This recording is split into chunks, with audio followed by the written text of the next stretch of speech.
Did you order something? No, me either.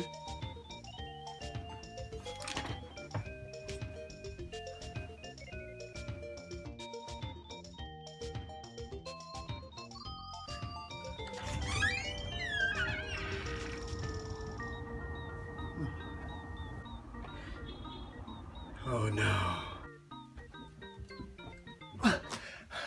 River, I know what I must do. Bomberman! A video game franchise originally developed by Hudson Soft spawned many a game featuring the cheerful Bomber. My first Bomberman game was Bomberman GB2, or known as Bomberman GB outside of Japan. This was during the time I got my Game Boy Color. All I had was Pokemon Blue version, the best version, and Super Mario Bros. Deluxe. Any game I could get my hands on I would play like crazy. I mean, it was the 90s. It's not like I had access to the PlayStation Network and I could download Socks the Cat Rocks the Hill. My cousin loaned me the game, and I remember secretly staying up late playing it. It wasn't good by any means, but it wasn't bad either.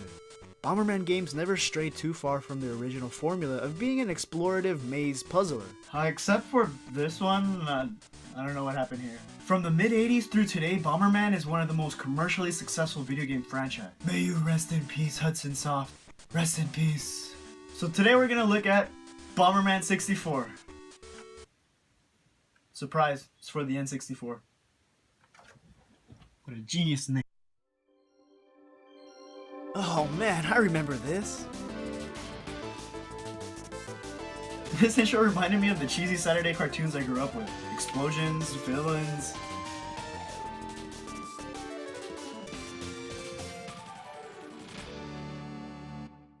I don't know what it means, but it probably says something like, heck yeah! Yeah! Yeah, something along those lines. The story behind the game is 4 intergalactic space pirates attack planet Bomber to drain the planet's energy for because video game, and Bomberman watches the Black Fortress descend. And this guy, his name's Sirius, comes down and is like, so you want to be a hero? And you're like, ah man, I guess I wasn't doing anything today. I was just about to go bomb some Dodongos.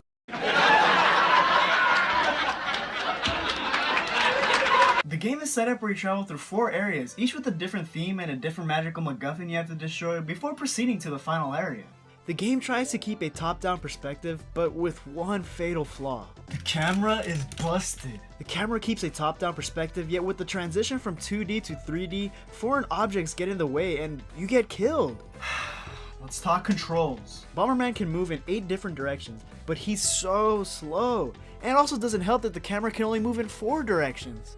Pressing A sets bombs and tapping it again kicks it. This is a super important mechanic to learn because you can stun enemies but also bomb distant objects. The next move Bomberman can do is lifting set bombs and throwing them.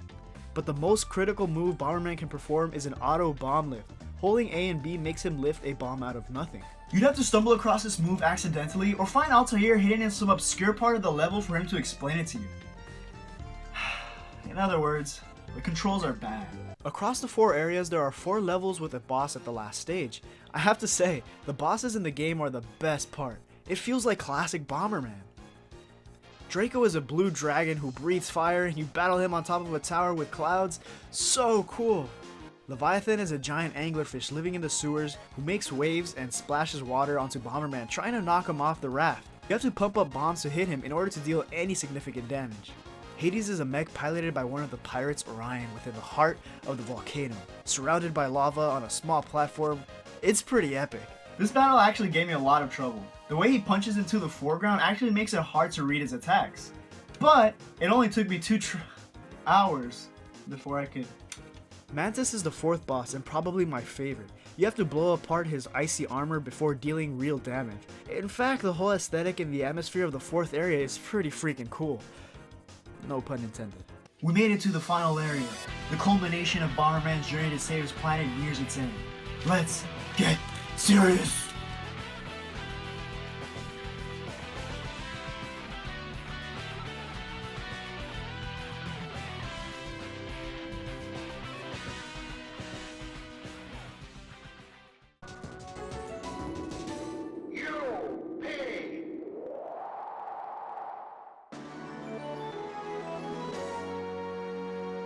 Alright, we defeated Altair and his no good gang.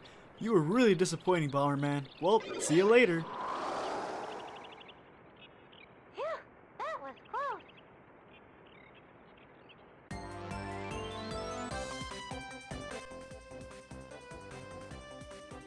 That's it?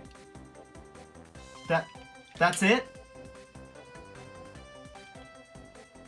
As it turns out, you have to collect 100 gold cards scattered across the levels of the game in order to reach the final secret area and the actual true boss. The transition from 2D to 3D was not kind to the Bomberman franchise. Hudson tried to keep the original gameplay from the beloved series and implement them into a 3D environment, yet it didn't work. Super Mario 64 worked because it played like a 3D game.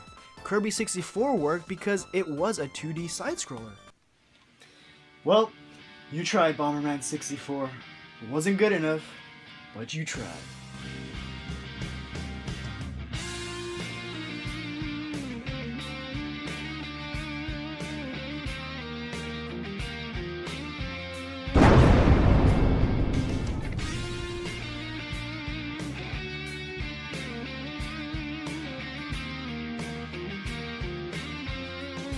Hey guys, thanks for watching the first episode in what I'll call the second season of 2Stronkk4U.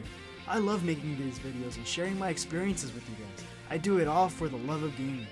Once again, thanks so much for all the support, and I'll see you later.